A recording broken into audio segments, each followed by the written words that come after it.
They're normal kids going through the normal process of figuring out who they are, like any kid does. And they're challenging an idea that you hold, that you hold. That's why it's uncomfortable.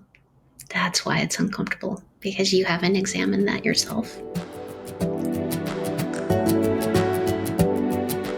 This is Heal Your Part, and I'm Jennifer Herrera.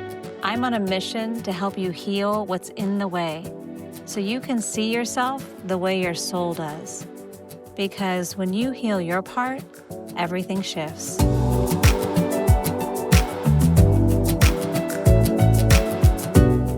If I told you this episode was a labor of love, it would be an understatement. I recorded this conversation with Rachel Hulstein-Lowe a little while ago. Everything in it still is very current and then some, and I cannot wait to have her back. Rachel is a gender diversity expert, parent coach, writer, and speaker. She helps gender diverse youth embrace their authentic selves and supports moms and dads in transforming their parenting from anxious to empowered. With over 20 years as a licensed therapist, her positive parenting method has helped countless families. Creator of the Affirm program, Rachel combines clinical expertise and personal insight to inspire change and foster understanding. This is a conversation that will educate you, it will enlighten you, it will inspire you, and it will touch you in so many different ways. Rachel shares her practice, her personal story, one that started as a kid that somehow found its way back into her calling, her profession. It's funny how that works. What Rachel doesn't know, and I'm not going to steal the thunder, is that I had a similar experience myself that at some point I will share more about, perhaps in the closing. Let's get into it. Well, welcome to the Heal Your Part podcast. I am your host, Jennifer Herrera, and I am sitting here with Rachel Hulstein-Lowe. Did I pronounce that right? Yay! Well, welcome. And Rachel and I met through a group that we both joined as we're building our own voice in our businesses as women out there and bringing our work. Rachel is in a special line of work, and I'm really excited and I'm really grateful that she's taking some time to sit with me. And my intention is to learn with all of you as we have this conversation, and we'll just dive right in. Welcome. And I just invite you first just to introduce yourself, and then I'll engage questions. Thanks for having me, Jennifer. It was an honor to be invited and happy to share. And I'm a gender diversity expert working in the Metro West Boston area. And I have my own private practice as a therapist and parent coach. And I'm a cis hetero mom of two, my eldest being non-binary and my youngest my son. And I've been working with gender diverse, trans, non-binary kiddos for the last decade. And then my own kiddo came out about 3 years ago. And that really changed my work. Changed my whole life, but changed my work, made my professional passion a personal passion. That's part of why I'm here. And I think, the professional community where we met, Jennifer, has been a part of a journey I've been on in terms of really thinking of myself as a business owner and not just as a behavioral health practitioner and provider. And that's a really radical shift in mindset to be making. So finding a variety of ways of trying to grow my skill set, but also grow my network in terms of meeting particularly other women entrepreneurs and business owners and wanting to learn from them and share with each other our journeys. Thanks for letting me be. Yeah. Thank you. No, I appreciate that. And it's so interesting. I think one might assume that you chose that path specialty in your practice because it was already part of your experience. So I'm really, really intrigued. Not that the subject matter wasn't already so intriguing to me. And I have thoughts that, if it makes sense, I'll share throughout in general of how I perceive these, what I want to call like evolutionary cultural shifts in what we understand the constructs of society to Mhm. be. And I have a lot of empathy and compassion for the whole thing. And of course, I can assign that more specifically when I learn more, but I have empathy also for the change and how that is really can be really challenging for a lot of people. And I think that's why I've been in the work I'm in, which has been often organizational development inside organizations, and the whole having a change management be a genre of work is all about addressing these things. And for me, like, change to me is happening all the time, and I'm not particularly averse to change. I'm actually curious and always wanting change. So I don't fall in that category, but I also understand and have empathy for the process we humans have to go through, good, bad, or indifferent, as we expand and contract to what's coming up around us in this human journey.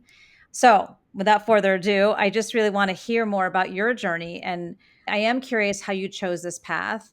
And I am curious how this came about for you to choose this. Would you call it a Mhm. specialty? I would call it a specialty. So, Okay. for a long time, I have said that I work with anxious kids and their anxious parents, which is still true. It's definitely that hasn't really changed, but I also was always very interested in supporting the LGBTQ community, in large part because of some of my own lived experience and family of origin story. And because of that, I was getting a number of referrals about a decade, a little more ago, of, for in some cases, they were anxious kids, but what they were anxious about was that they were on a gender journey. And I had the real honor, and in some cases, of being, and that continues to be the case, of being one of the first people to learn about that transition that they were going through, and then helping them navigate their own process of self discovery and journey of authenticity, and how to navigate that with parents and educators and healthcare providers. So it wasn't necessarily, it has been a little bit organic and at the same time intentional, if that makes sense. But Mhm. I've been doing that work, like I said, for about a decade. And yeah, I'm sure that most people would think that that specialty would have come out of my own personal experience, but it was actually the opposite of that. And what I think what that has created for me, and is an ongoing process, is really an examination of thinking of myself as such an ally, and thinking of myself as someone who had checked a lot of my biases and my own preconceived notions and expectations. But when your own kid comes out as non binary or trans or gender diverse, gender fluid, I think there is a reckoning that a lot of us parents do with having to re examine things that we thought we had made peace with.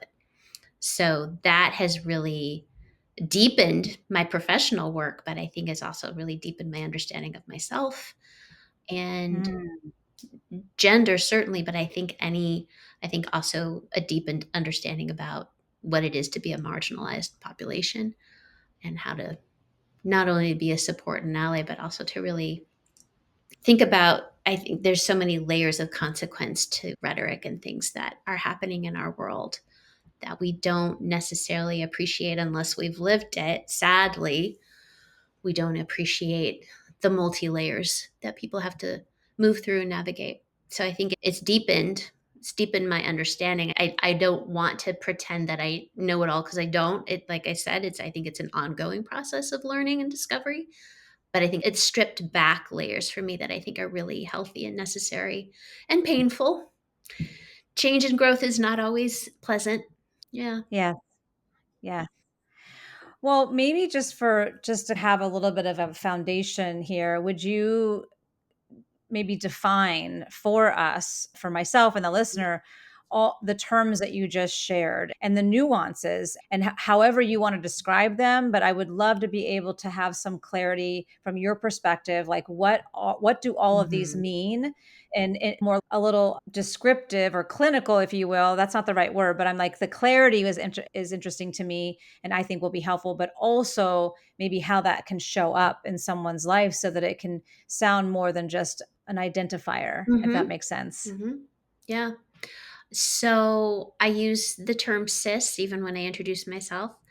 And cis or cisgender is a term that really came out of the non cis trans population as a way of explaining this kind of constructs we have around gender. Cis meaning that I identify and I'm comfortable with the body in which I was born into. So I was born into a female identified body at birth, and I'm comfortable within that body. That body makes sense to me. That's part of it's not it's my gender, but it's also my gender expression and my identity is that. And so saying cis makes sense in that regard. And is that an acronym? It is not an acronym. Oh, interesting. Because when you said that, you described it, I was hearing "comfortable in my skin." Yeah, no. Oh, that's I don't know. interesting. No. I hadn't thought of that. Okay, No, it's not an acronym. What I know about it is cisgender was termed by the trans community as a way of explaining this difference. got it. And then transgender, I think that's probably I don't know this for certain, but I for a long time terms like transsexual were used, and I know that is no longer kind of an accepted term, mainly because it's not accurate. There's a difference Mhm. between sex and gender, and transgender Mm. often typically we're thinking of that as an individual who is not comfortable, is not does not identify with the body that they're born into and is making a transition socially, medically, whatever their journey, personal journey is, that is more closely identified with how they experience themselves in the world. So often meaning that someone born identified female at birth, for example, does not identify with that female body and sees themselves as having a more masculine body and then would identify themselves as trans. So transitioning to having a gender expression and a gender identity that would be more closely matched to a masculine or the opposite of that. Okay. Non-binary being someone who, and again, these things are they're fluid, they're flexible, nothing's concrete about this, but non-binary Sure. typically are those who are identifying they're not identifying with either, right? There's not a strong Mhm. pull one way or the other. So really not and in some cases that's a philosophical separation that they're making, like wanting that to just not that those terms, those ideas don't resonate with how they experience themselves and how they want to be and how they want to present in the world. Non-binary is a more appropriate way of seeing themselves as not fitting one or the other, having aspects of both. And then there are those who don't really want to get out of that non-binary bind or the binary bind of one or the other, right? There's a female camp or a male camp and use Yeah. terms more like gender fluid, gender creative, gender expansive, where I think we're seeing or I'm seeing in my practice that there's much more comfort within millennial, Gen Z, Gen Alpha, much more comfort with that idea of gender falling on a spectrum and ways of expressing and ways of identifying are not in this binary that there's not subscribing to these ideas of what it is to be masculine, what it is to be feminine, but that it's a mix and we can pick and choose and these ideas that the gendering that we do in our language, like fashion, um, career, hobbies, but that Yeah. that gendering that we've done for so, I mean, right, decades, hundreds of Yeah. years, millennia. wanting to step back from that.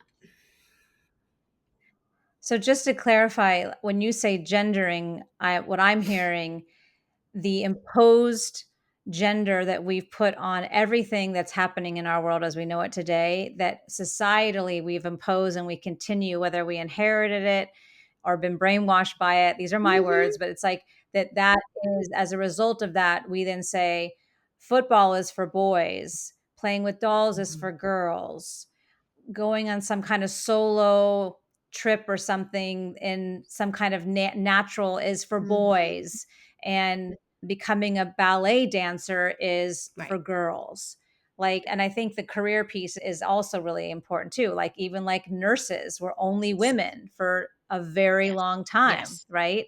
So is that what you mean by gendering? Like how we have imposed on to Yes. humanity Yes.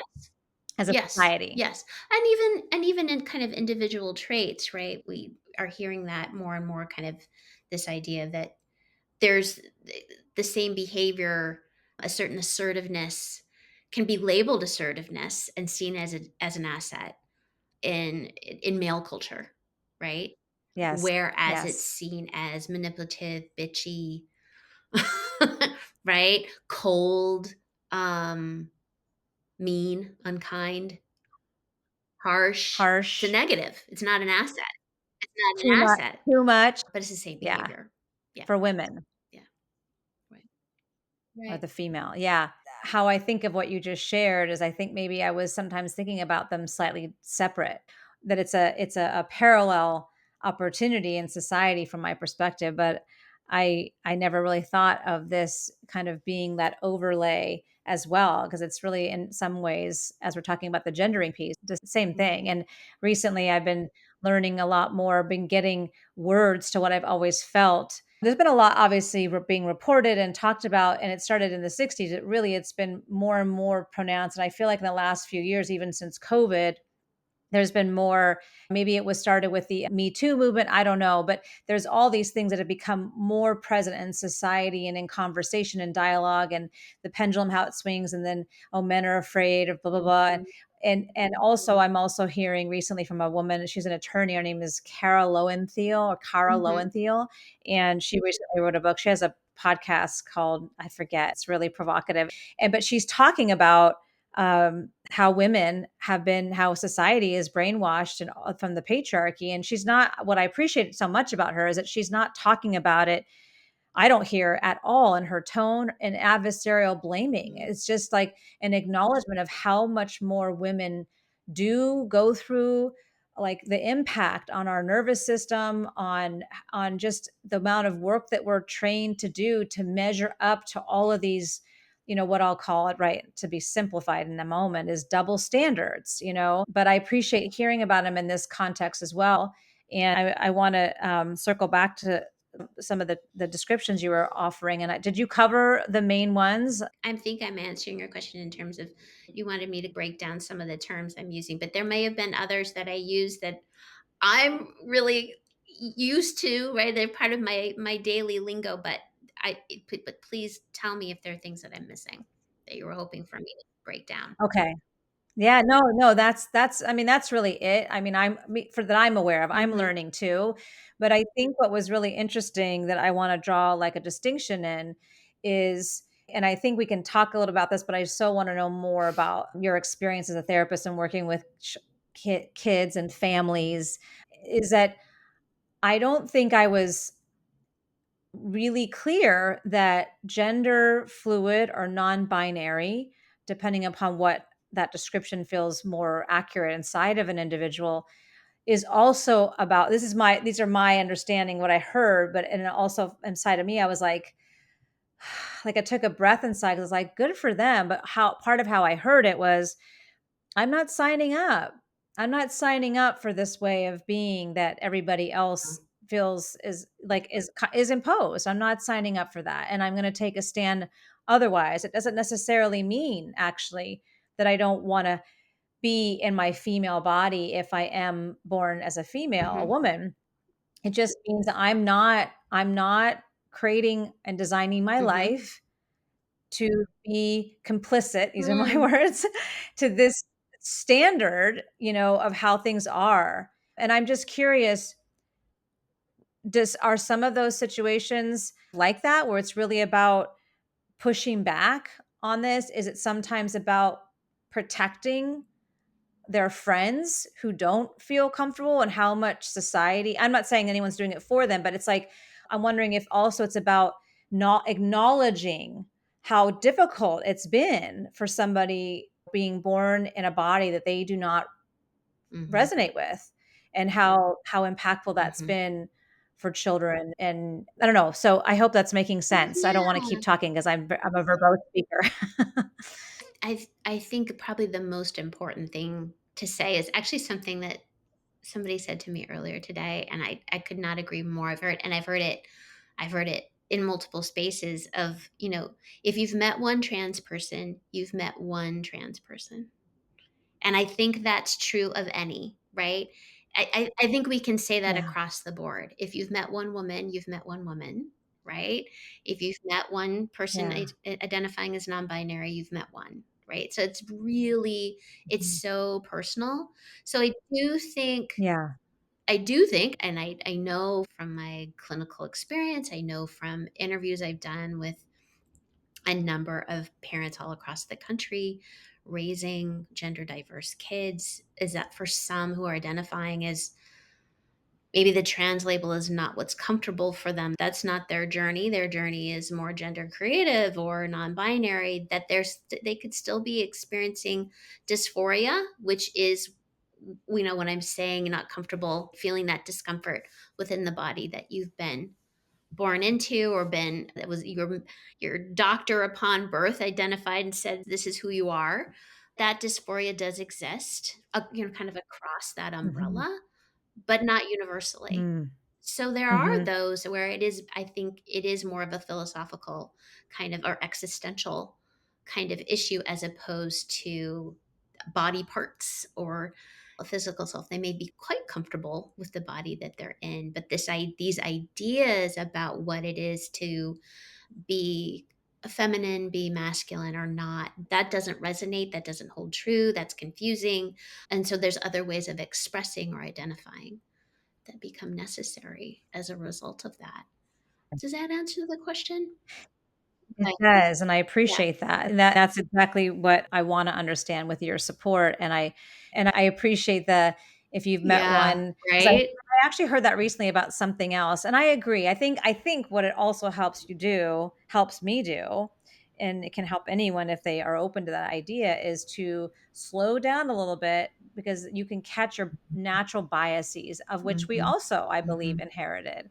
And then you can be like, "Oh, I've been saying Yeah. this, or I've been thinking this." And if I'm open to this idea that there's an individual experience, Right.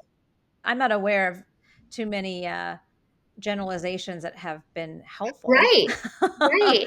And I think, Um, you and I know know even within this gender nonconforming, gender diverse community, there are expectations. There are pressures even within. I know, particularly for those who are identifying as non-binary, there's often an expectation of kind of being androgynous. And that's true for some, Mhm, but that's not true for all. mhm, So what does that, mhm. what does that mean? What does it mean to be really feminine presenting, for example, but identifying as non-binary, or being very masculine presenting, but identifying as non-binary? So it's really, I think it really challenges, right? And consciously, intentionally or not, I think within the self, right? There's a lot of just challenging those ideas, and it's not always an easy place to be, right? That's yeah. Yeah, yeah, yeah. I'm very touched by this conversation and have all kinds of thoughts. The one thing I'll say is that there is a part of me that feels a sense of, like, inner liberation when I hear how we're talking Mhm. about this, and I'm very much in compassion, admiration for anyone, standing forward in this, whether for any of the spectrum of reasons that they might be doing it. I really am, because it's definitely not, at least right now, it's not typically an easy Yeah. path. And I think it takes a lot of courage. And I think that we humans have that in us, but we're not living in a world that I believe promotes that. I believe we're living in a world, consciously and unconsciously, that holds us down through a lot of these norms. And then that becomes really difficult to get to know yourself, to hear your own voice, to connect with your own Yes. center. And that is not taking away from your Mhm. religion, your Mhm. God, your Mhm. parent, your culture. To me, it stands alongside of it. And I feel like that is a huge thing that is important to me. I'm already so expanded in my awareness and my inspiration and enthusiasm. And I want to talk more about, you said earlier a little bit about your own path. And I'm just curious, whatever you're open to Mhm. sharing, like how did this journey become for you? Because what I also heard, and I'll just share this piece, is that that is a lot of the work that I feel called to do. That's a underbelly of this podcast, is that I think we all have things, very special things that we're here to Mhm. bring. And I think that our soul and the universe is attempting to make that known to us many different ways throughout our lifetime. But back to what I just said a moment ago, because of all the way that things already are, it's difficult to hear that. We're not supported or groomed or taught how to attune to Mhm. that. But when you shared about it and how it's come a little bit of a full circle with your own family, to me, that's, I hear like an affirmation of that intuition that I Mhm. feel. So whatever you're open to sharing, I would love to hear more about your own personal experience, and also maybe how has that changed you? Like how have you, what has that healed inside of you as a woman, as a cis woman, as a mom, as a therapist, as a professional, as somebody who in my opinion is a part of being a way shower That's nice. for something very significant in our societal understanding in this time and place, in this time in history. Mm. Um, so I grew up in the 70s and 80s in the Midwest in Nebraska. That's a that's a whole that there's a whole history there, right? Um, Yeah. I already had a different experience from most of my peers in that my parents divorced when I was quite young. So I did not experience my parents being married, not consciously. So I flipped back and forth between those houses. Mm. And when I was 18 and a senior in high school, my dad came out as a gay man and had been living a closeted life for basically all of my life. And I had no idea. Mhm. So that's the height of the AIDS epidemic in the Ah, Midwest. So there was nowhere to go with that information, like literally nowhere to go. Nowhere was safe mhm. to talk about that. And I selected the friends I could tell very carefully based on what I knew about Yeah. their own families, right? Yes. So I bring that up to say I think that shaped me a lot. And I'm sure put me on the path to eventually becoming a therapist because I was trying to therapize myself, which I think most therapists would tell you Mm, that's exactly why we end up in this profession. So I'm no different than most in that regard. I think I was well trained from a very young age to absorb and interpret and take care of. And it meant a lot to have a skill of understanding where people were coming from, right? That was really valued. I was going to do a lot better if I could figure that out. ah, So that kind of shaped a path to being a therapist, but it also, I think, shaped a path in terms of knowing other and what mhm. that meant in a very specific way, for sure. But I experienced both what I saw firsthand, what my dad was encountering, as well as his daughter and his loved one, what that meant for me. When I went into private practice, it was just a given, it was an obvious that meeting the need of the LGBT community was that was a given. Of course I was going to do that. Okay. Because I knew that world in a way that I knew other people didn't know that world, and I could bring something to that meant something, that bred a certain, I think, authenticity and legitimacy and compassion. And I really didn't think about that being about gender in the way that it did until I had, Mm, my first couple of cases and clients. And that was really eye-opening, and it was also what I doubled down on is why I wanna be trained. And I really wanna know I'm not gonna back away from this, I'm gonna lean into this, but I'm gonna do that in a way that I know that I'm showing up with good information because I wanna meet this. That was really mm, important to me, and I I think think largely girls. because these were kids, and I maybe unconsciously, I think, that really struck a chord of, like, I knew that isolation from my own life, and I don't want anybody to feel that. That's a horrible place to be. That's a really scary place to be. So I've been very intentional about being trained, about being in consultation with other gender specialists in my area and nationally. And again, I think that kind of also but kind of breeds a false belief or a false hope of I'm on my edge, right? I've figured this stuff out, or I'm really working on it, like I'm progressive, which really got challenged with my own child coming Right. out as non-binary, and doing that in a way that they had a lot of their own fear around, and a lot of their own journey was there was a lot of anxiety, and I think that too was Mm, really eye-opening, and, like, I thought I was the safest person, right? But I'm still mom. I'm still mom. I yes. still have an agenda as mom. I still have right. I cannot say that I don't. Of course I do. So I think that has given me just that much more depth of understanding and appreciation for what these parents that I'm working with are working through, because what they're dismantling, what their transition is not the same, but man, it is just as real. It is just as real. I think it's enhanced my work. I'm certain it has. But it is also Yeah. any good therapist better have a good therapist because there's so much Yeah. work that I need to be doing to ensure that I'm not bringing my own process into treatment. Yeah, I think anytime that we think I've done all that, they're send the alarms out. I don't think we're ever done, done learning, Yeah. expanding, and pushing ourselves.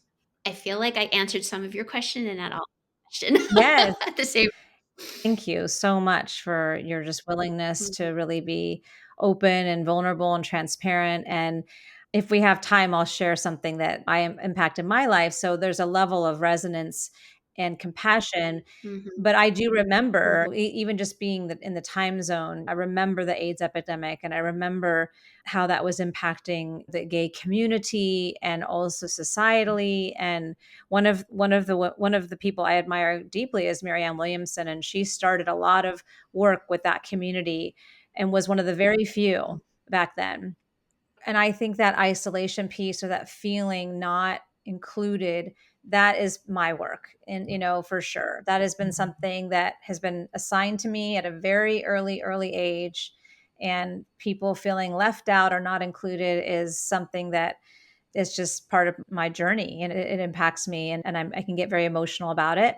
But what you're sharing is so incredible. And also, I appreciate, I would imagine that given still where we're at in society, having somebody who has a lived experience can give a whole other level of trust and like perhaps with something that you're walking through that doesn't feel like it's fully understood and accepted in the world at large, or this, at least I'll just talk about this country. mhm. And something else you shared, I don't mean this like clinically at all, but one of the things I heard you share that I thought was interesting is the importance about not bringing your process into it. And I get it. Like, I think that's the difference between what we would be taught of what's professional and not. And also, Yeah. I'm sure therapists are I have a master's degree in spiritual psychology, and I could have gone on to get a marriage family therapy master's, but honestly, for Mhm. logistics and finances, I didn't end up going that path. But my point in sharing that is I know that there's a rigorous training and all the variations of what kind of a therapist, counselor, social worker one could become. And I also think that as a human being, you're absolutely going to be triggered and be impacted. And I think your comment about having a good therapist is key. And I would agree about that in anything. But I also feel like Mhm. this is a little bit of an abstract thought, but I worked for about 4 years in the healthcare industry. And it was really 3 months before COVID happened. So I became this person for healthcare workers who, ironically, are the most difficult to access with support because they're so used to the way we've culturalized this profession, right? Yeah. Which is ironic because they're there to help people heal. And then they're, not often really skilled on how to do that for themselves. And the compartmentalization becomes like a way of life. But I Mhm. remember learning that a doctor told me this, that when you are going up for like your boards or whatever, and I'm not probably describing this accurately, but they ask if you've ever had any mental health counseling or mental health treatment. And she said it's a negative. It's like a ding. And Negative, I yeah. I honestly Mhm. thought to myself, I would be concerned if I had anyone touching my body, cutting me open, giving me advice about how to take care of myself who's never had any kind of counseling to understand themselves. To me, it's a total oxymoron. Mhm. This is what I think is so not correct about how we're living in this world today, Mhm. because Mhm. the very things we're always trying to solve, to me, we can apply so much prescription, if you will. But the thing that we keep missing is like how to understand yourself, how to take care of yourself, how to learn how to modulate your feelings, how to know when you need to express an emotion. I just think that that could be a whole other line of podcast, but I just share it because I think what you're doing is really important. I'm grateful that you exist. I'm grateful that this specialty exists. And I also really acknowledge the courage that it takes to continue to be in this space and maintain all of those parts, right? Like mom, Mhm. profession, daughter, and that's really incredible and beautiful and powerful. Thank you. Yeah.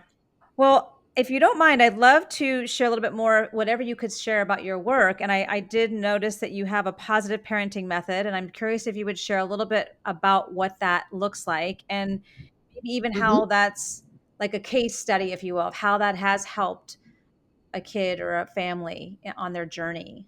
So my positive parenting method, I originally designed a curriculum probably almost 15 years ago. And that really came out of two things. One, I couldn't serve every kid that I got Mm, referred. There's just no way. Note to anybody thinking about this career choice, there are not enough. There are just not enough child and adolescent providers. So we need more. We always need yes. more. So I couldn't meet the need. Those that I was seeing, the parent piece was such a huge component of the work, Yeah. right? So a lot of parents, unfortunately, okay, fix my kid. I'm like, no, it's a system. It's a Yeah. system. So I developed this curriculum as a way of meeting both. That, okay, well, I can't see your kid individually, but I can do this course and give you some tools to respond differently, communicate better, et cetera, et cetera. Understand why your kid is doing what they're doing, kind of Hmm. thing. And that has been really, really helpful and successful. It's kind of taken different forms at different times. What I've adapted over the last decade is being able to meet that need that's really specific to the parents of gender diverse kids and wanting to respond to their specific emotional needs in that transition moment, and also the larger family systems.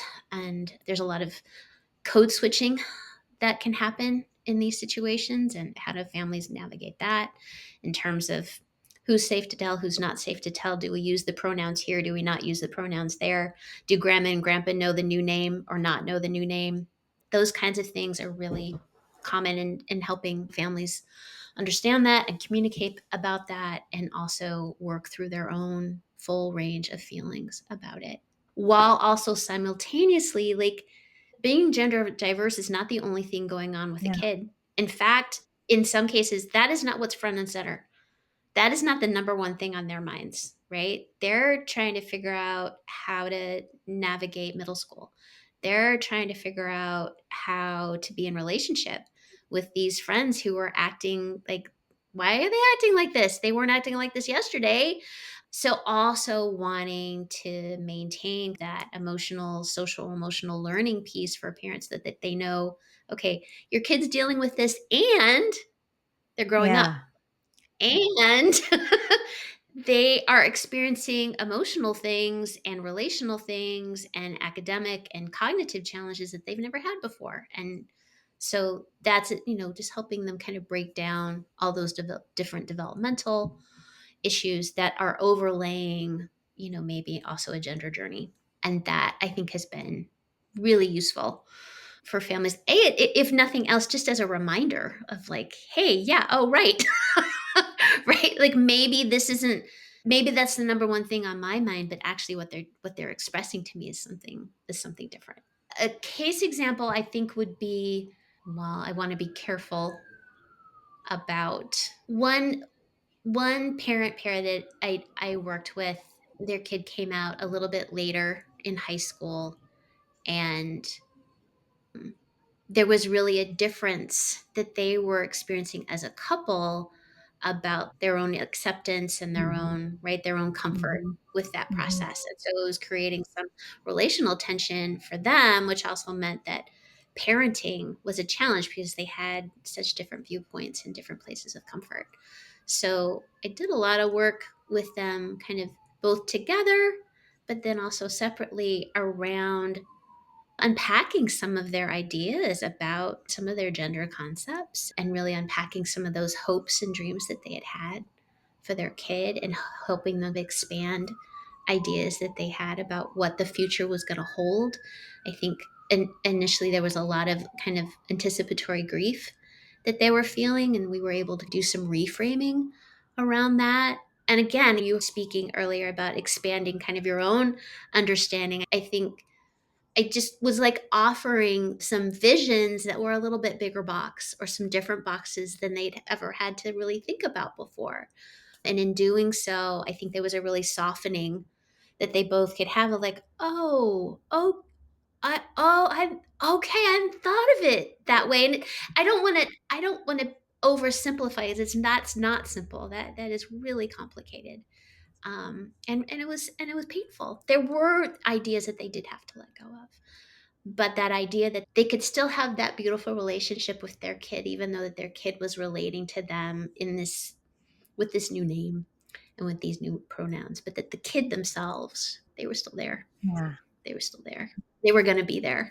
And if anything, they were, by embracing them, they were getting an opportunity to love that full self, and not a performed self, not a part of self. And I think that was probably one of the most beautiful things that I saw happen with them, is that recognition of, oh, okay, this thing that's showing up couldn't show up before. And so I'm getting to know all of you. I'm getting emotional just remembering that and thinking about that was a really, I think, anytime, right? Anytime that we can bring, that we see more of our authentic, confident selves. Oh my goodness. I mean, that's like, for me, that's like that's like the drug that keeps me in this work, is seeing that kind of transformation happen with people. Yeah. That's such a beautiful story. And that last part you were sharing, how I experienced that, at least how I'm relating to how you're describing it, to me, that is, and I'm not a religious person, but to me, that is the Holy Spirit. That is the God. That is the light. That is the magic. Mm. That is the soul. And I feel like it's so, I think the word I would describe is it's an innocence. It's an innocence and a purity Mm. that I think is so, the way it can make us feel, it's so uplifting and in all these words that one might use, but I also feel like part of why I relate to it that way is because it's uncomplicated, and it's like a moment of bliss. I don't know if that resonates, but I think because we are living Yeah. with all of these constructs that really, I really believe these constructs with this population of individuals, but across our world, we're living in constructs that I do believe are oppressing us more than they're lifting us. And I think that's why we have obesity and why we can't solve the work life balance epidemic, everything. So it's just, I appreciate it. And as you were sharing that story, I was thinking, like, I would imagine that when there is a two-parent home or when you are working with both parents, I would imagine that there is often the case of them through it and seeing it differently if they're really willing to be open and vulnerable about how they feel. Because I also think a lot of, because therapy and counseling is still so stigmatized in so many ways, I don't even know if everybody in therapy and counseling are being honest, right? So, Yeah. because it's really Yeah. difficult.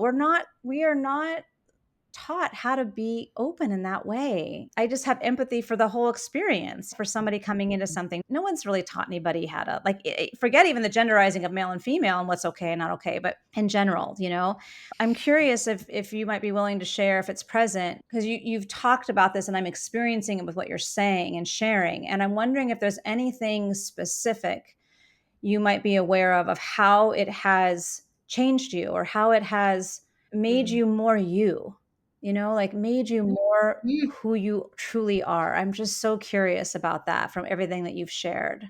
Well, that's a big question. I will answer in two parts. I think as a professional, the deepening of the work. I've been on a journey over the last year of interviewing fellow parents like myself across the US in preparation for writing a book. Mm, And that has been quite an experience. I've really taken in some pretty amazing stories and met some pretty remarkable humans, if I'm being completely honest, who are really also just normal folks, right? That has made me realize that I've stories to tell. There's a way of telling my own story that I think could be really meaningful and impactful. And to be recognizing that and to be harnessing that and not shying away from it, that's pretty powerful stuff. Sometimes it feels like the universe has a hand on my back and is just pushing me along. And I say that in part because there are ways in which I am navigating the world differently in terms of really owning what I'm doing and mm, why I'm doing it. Just a lot of intention and honesty and authenticity that I know I wasn't operating from that place. And what happens in response to that is that more times than not, people are matching me yes. there. And that's remarkable. And I would say, Jennifer, that I think that's in part what happened with us, right? There was a connection that we made that I think was in part about that very thing that at other times in my life, we might have thought, well, that's a nice person. And that would have been that. Yeah. Yeah. Yeah. There are things happening and connections being made and growing understanding that's coming out of that on a professional level and a personal level, but certainly on a professional level, I'm growing something and making something happen that I didn't quite know, right? The potential of that. And I don't think I still yet know like where this is all going, but it feels like I'm heading in a really good direction. And I would say personally, this idea of being a more authentic self is, Mm, you just can't beat it. And then intentionally surrounding myself and connecting with people at that really heart level. It's not happening all the time. I know that would be ridiculous to say, but it's happening more. And I think that what that means for me as a partner to my spouse is that I'm being more vulnerable and real. And as a mom, similarly, I'm laughing more. I'm finding more of the humor of things.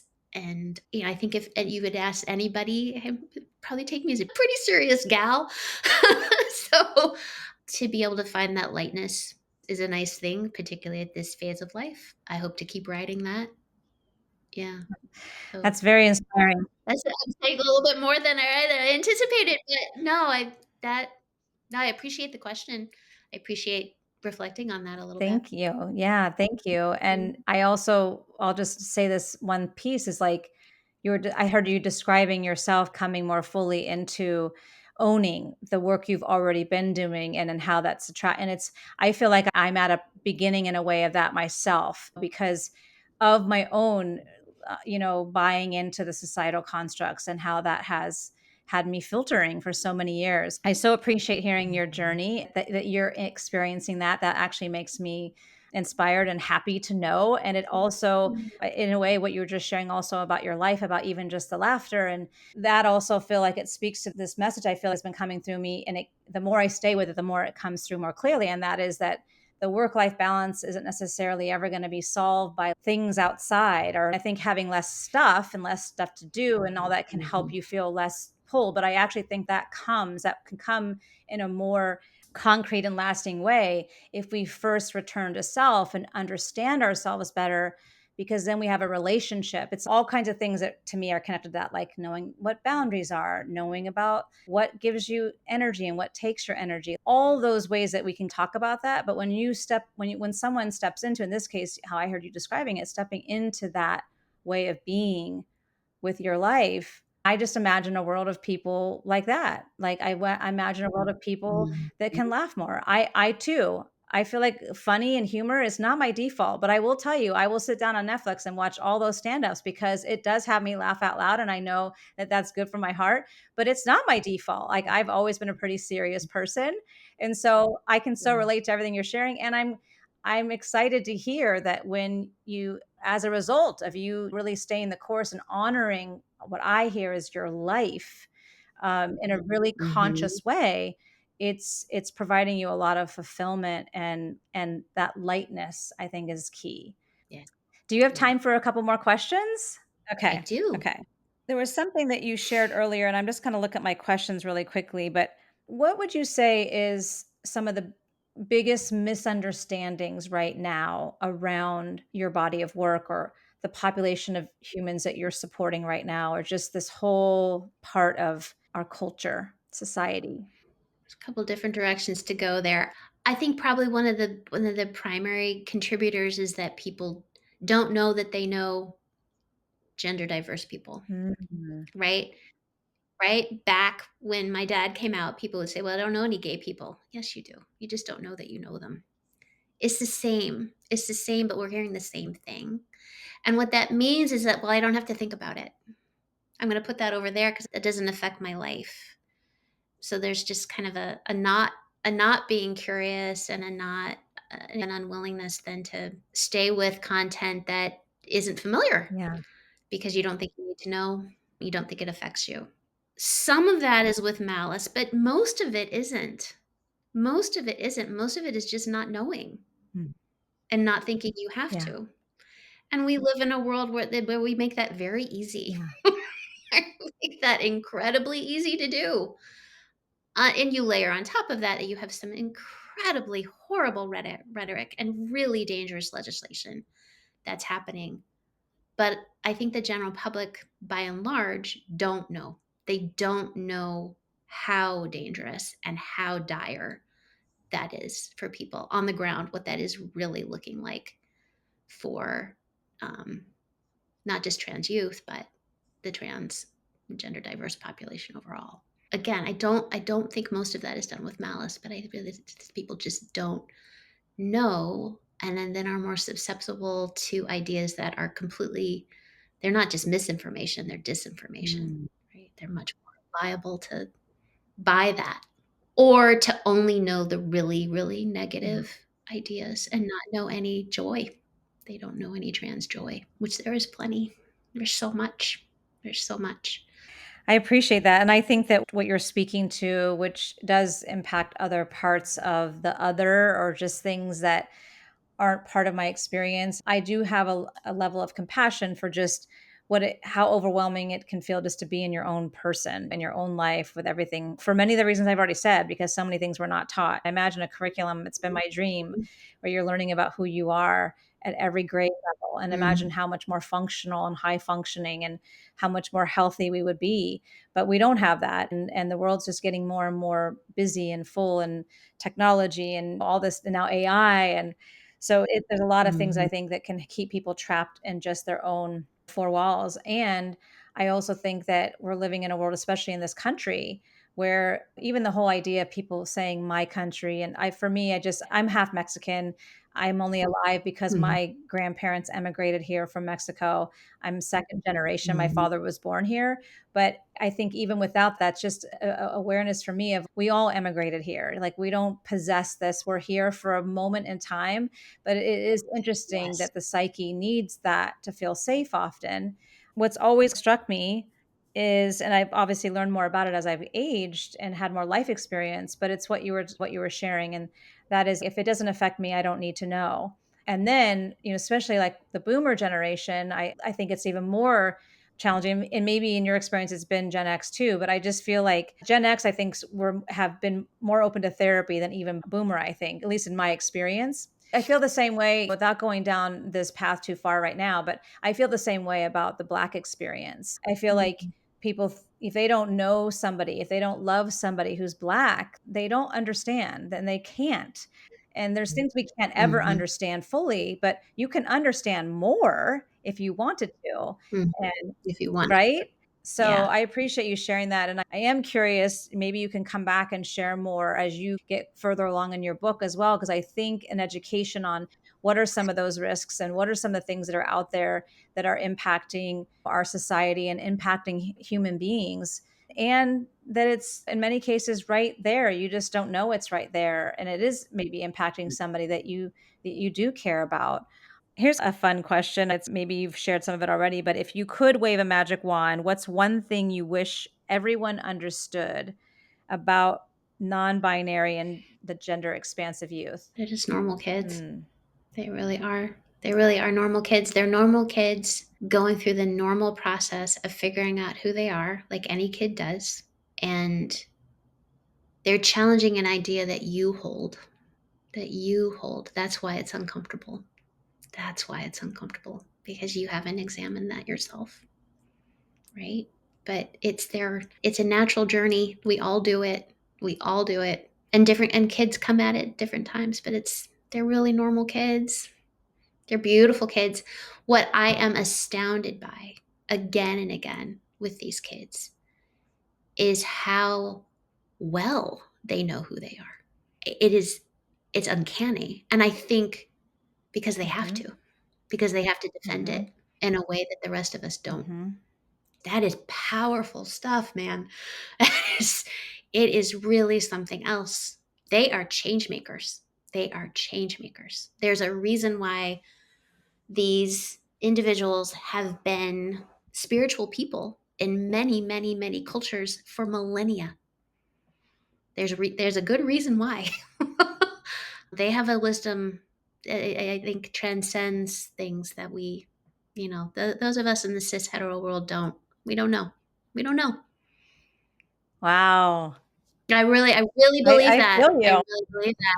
I feel you. I'm not at all surprised by that, but I am. And I had the chills and the hair on the back of my neck stood up because I really do appreciate because they've had to defend themselves. It's like necessity breeds invention. I always try to refer to that because I think in general, that's when we have a need, we will charge forth most of us.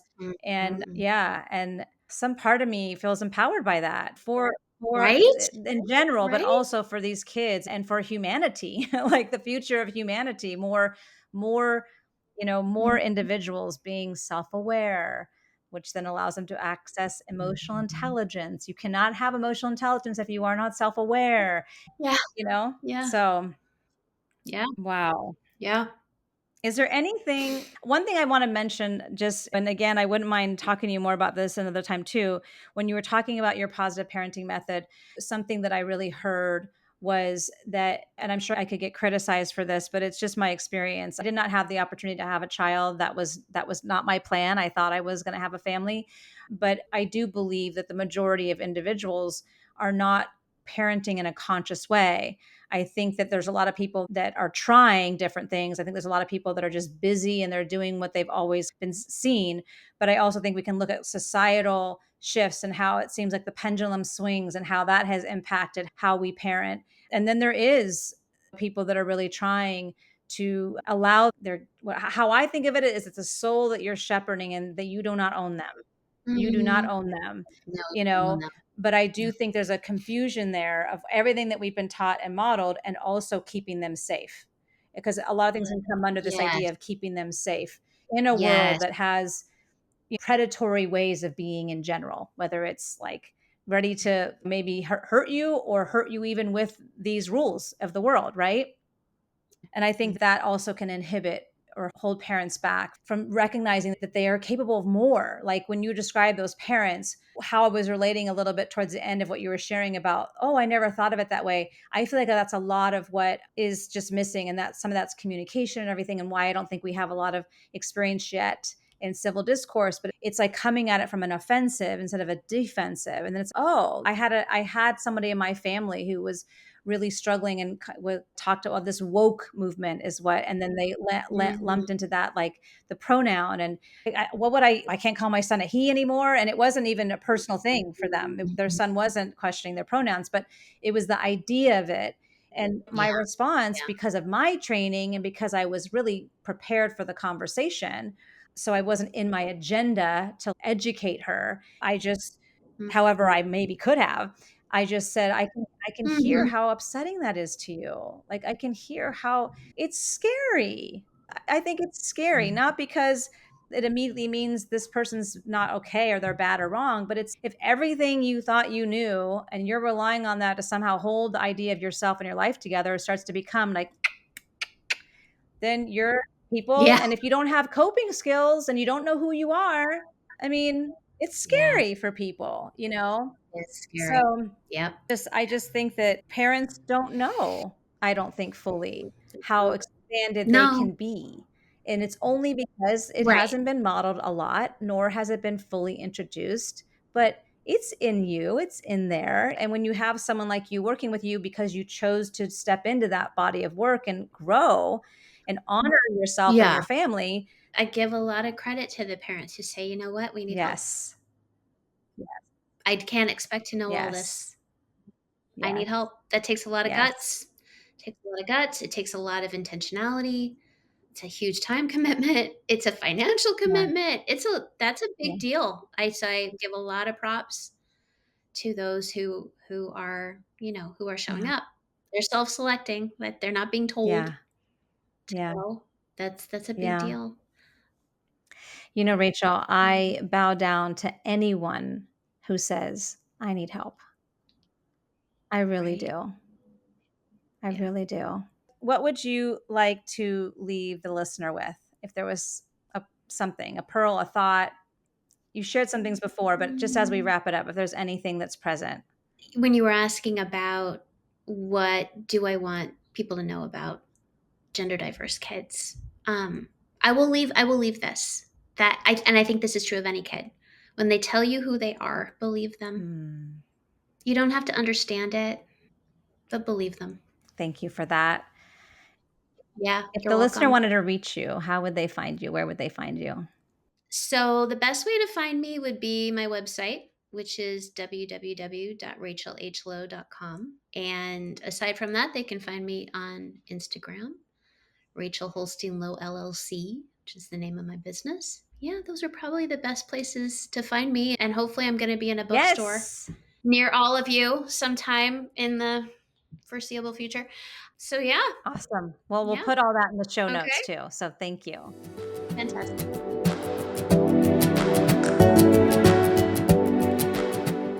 Just believe them. When someone tells you who they are, we must believe them, even if, and especially if, it's uncomfortable, because it's a powerful opportunity for growth. I hope that you received as much value, if not more, from this conversation as I did, having it, editing it, and going over it so many times, mostly from technical issues. But I am so thrilled. I cannot wait to have Rachel back. I learned so much. There's so much more to talk about. And what Rachel doesn't know, and what I alluded to in the intro, is that when I was in high school, starting in high school, my mother started a relationship with a woman. I won't tell the whole story right now. I'll leave you with a little cliffhanger. But it was definitely an unusual experience, especially back then. My mother was not a gay woman, but my mother believed in love, and she was open. And there was all kinds of things that I had to walk through that I know she didn't really have a clue, because parents didn't think about that kind of stuff back then. I think she did her best. But my point is, you just don't know what someone has gone through. And I say that not as a victim, but as the opportunity of this is how we learn, this is how we grow. It's all part of our story. So I just invite you to consider the things that you think you know, or the things that you don't have contact with that you maybe do, to perhaps become more connected to where you might be closed off, or where you might be unconsciously allowing your biases or your own tunnel vision to keep you from expanding. Because let's face it, being alive, being a human being is no easy feat. It is beautiful and it is rewarding, but it's not simple. Thank you for listening. I so appreciate you. Please share the podcast. Please leave a review. I am a one-woman show, and I am determined to continue on this journey, and your participation and your engagement means the world to me. Until next time.